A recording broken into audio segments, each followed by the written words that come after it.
பார்த்த இதெல்லாம் பஞ்சமாதா போனாக்கா அரை மணி நேரம் உட்காந்து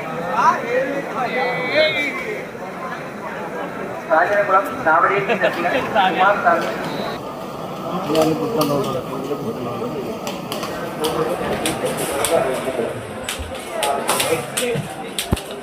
ஐயப்பன்